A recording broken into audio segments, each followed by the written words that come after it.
Good morning. It's Good Friday, actually, April 7th of 23. Just sitting beside the fire. I got Bill in the background again. He made it over the winter. And we're just out here early morning, and that just depends on how early you think morning is. It's basically 9 o'clock in the morning. No frost last night. Got the fire stoked up here. So we're just going to get after it, working on removal of this pinion. This here's the project for the day. Oh, that's a little bit of an echo because I got the camera in the case here where the final drive was sitting, or the bevel gear. But anyway, the problem with this, number one, is the threads are galled up.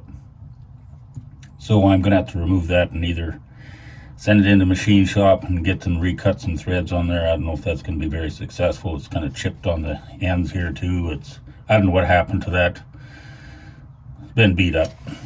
And then there's a lot of movement here. I don't know if it's because the bearings are done. I don't know. They don't seem to have much slop to them, but there's a lot of end play here. I don't know what that's all about. I think in the book there's no mention of shims or anything for preload or whatever. And I don't know how I'm going to get that out of there.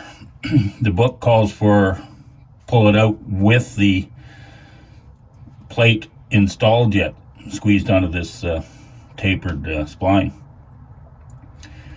It was loose and it all come off in one piece. I got the cage taken off, so theoretically this whole area here should slide this way. I got a plan. First off, we're going to remove this these 4 bolts to take this end cap off of this end of the pinion. And in cramped quarters, might take a while. Okay, so we got the plate off there, and there's 4 bolt holes there. What I plan on doing is getting my puller. It just everything seems to be sighted through the spokes of this sprocket perfectly. Don't have to move the cat around. So I'm going to get my bar puller in there with just the screw bolt in the center. And it's theoretically supposed to push right out into the cavity. So we'll get that rigged up. There's my rigging. And so far it's going to work out pretty good. We'll watch it from the inside.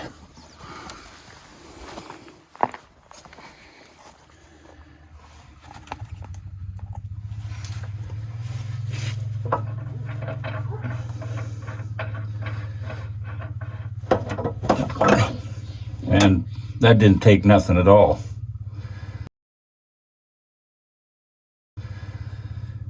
So that's out of there.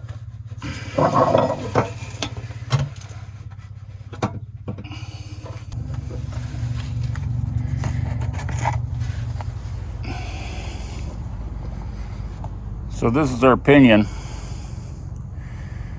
and it's all looking pretty rough. This outer race, totally screwed. The inner race, totally screwed. The pinion, totally screwed.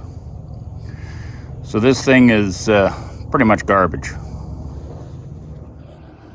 Well, we're down here at the Run-A-Muck Mine looking for D4 cat parts, namely the pinion. We'll just open up this sea can here and go deep into the far end there where the parts are. It's always a spooky thing to get into this sea can. There's no big animals probably in here, but there's going to be some squirrels. Here we got the start of the D4 parts here.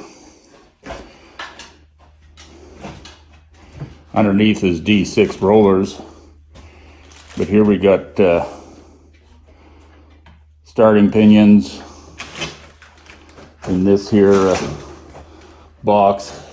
There's a few ammo boxes back here that I don't know what's in there anymore. Gonna have to open that up. Particular inspection panel for a D4. But anyway, toward the back end here starts with lots of parts, mainly pony motor parts. Starter drive, that's off a D6. But there's a bevel gear and bearings off a D4. More pony parts. These are heavier idler assemblies for a D6 probably. More pony parts in there, and some ammo cans full of more parts. Air breathers back there, governor bodies, fuel injection bodies. There's more parts up there, all sorts of stuff. But down here is what I'm looking for. This pile of, there's brake bands,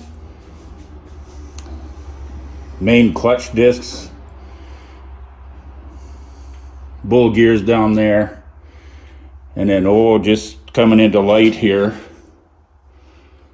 right there, I believe, is the pinion that I need. Just hanging out.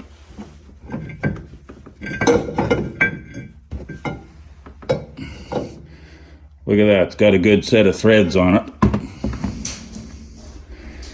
Just got to polish her up, and I'm going to use that in place of the one that's in the D4. This is interesting. This is the opposite side. In this area, there is no hole with a bolt, a set bolt in it. When I look over on this side, there is a bolt there, and whoever put it in conveniently welded it. So now it's welded solid all the way around. I tried to heat it up. I thought it was just frozen on the threads.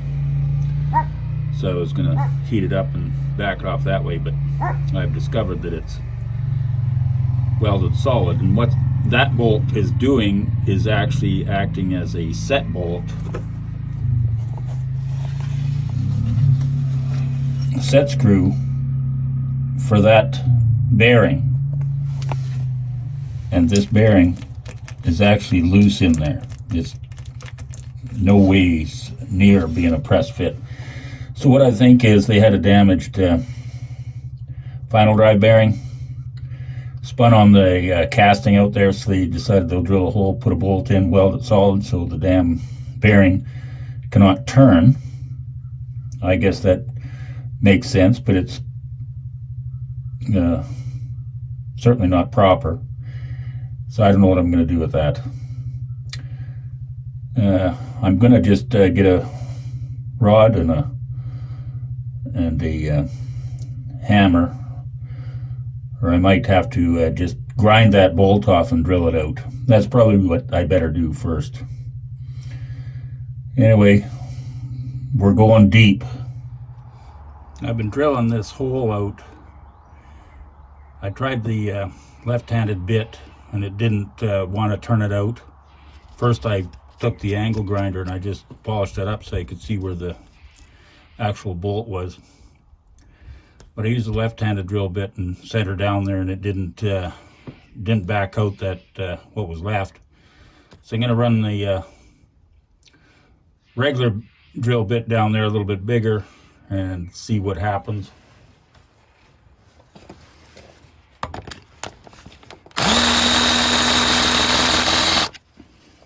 And in reality, I think I've gone deep enough. I'm into the actually going into the hard brace of the bearing, so it's not drilling.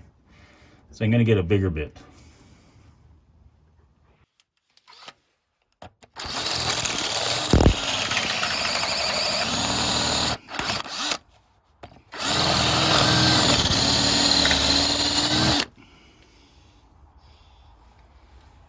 Okay, I think again we're gone down right into the race of that bearing, so I'm going to try tapping her out with a block of wood.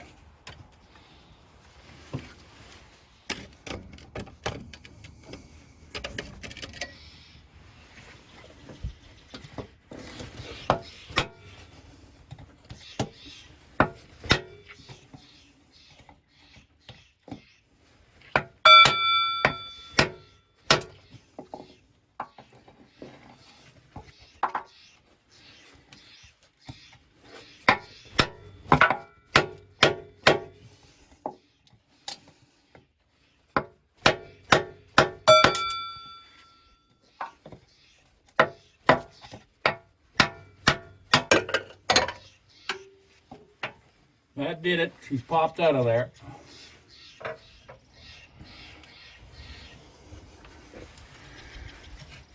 There's where the set bolt was run into. I don't know if that's a factory thing or what, but I can't see drilling that very easy. But anyway, this thing is totally shot too. It's all rusted, pitted.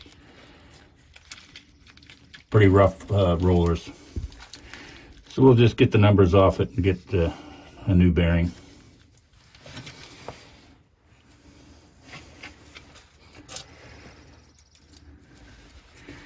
I see that's exactly what happened. They spun this bearing and they had these shims resting on the bottom to raise it up while they drilled a hole, run that bolt down in there to hold this bearing stationary.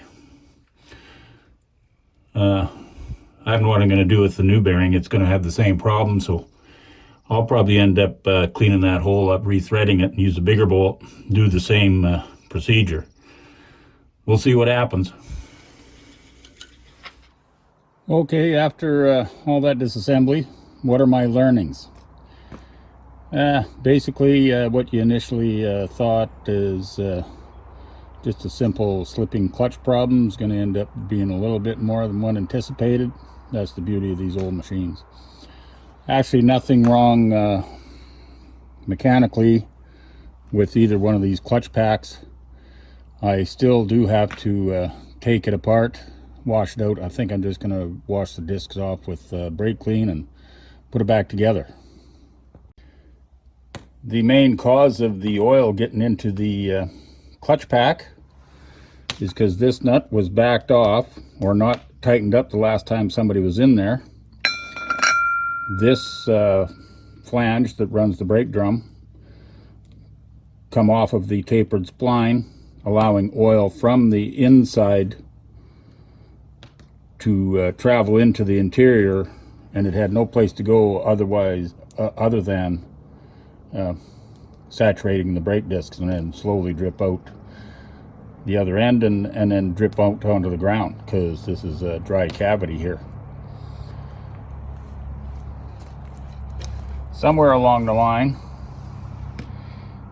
when they thought it was tight, the threads both here on the shaft and that nut are in bad shape, ended up galling. So when they thought it was tight, it wasn't, and they just bent the fold over lock on. Still had like I don't know, a few thousandths of gap there, so it just walked itself back. On further into it, this bowl gear is so chipped up and rough and beat up, it's actually shot. So are the races for the inner and outer bearing of the pinion. They're done, and the roller bearings themselves. So I'm going to have to get new races and new roller bearings. As luck would have it, in the part Run-A-Muck Mine, I got this here really nice pinion, and the nut will actually start on there nicely, but it comes to a stop about halfway through the nut. So I'm just going to try to get a machinist in town there to just dress out those threads. I might be able to do it by hand here, but I don't have a lathe or anything like that, so I'm better off just taking it into town and have it straightened out.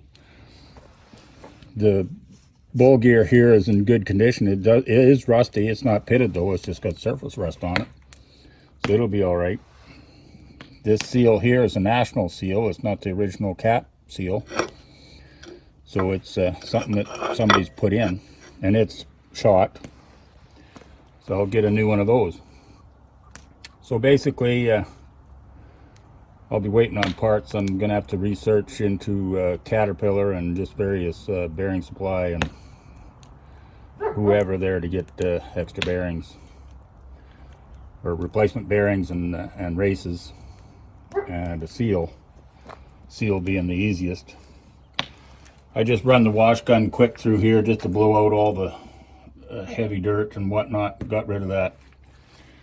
Over here they had a retention system here, home design. I'm just gonna tap out that hole there, re-thread it. Next size appropriate bolt I'll just put in there just to snug down on that bearing, because it is actually, this is the bearing, and we can actually sneak it in here.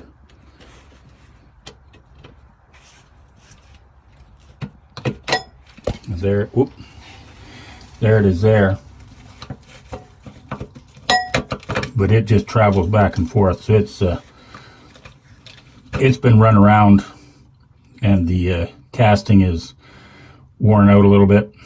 So I'll probably do what they did, put a shim in there just to push her up tight, and put a retaining bolt in just to snug her down.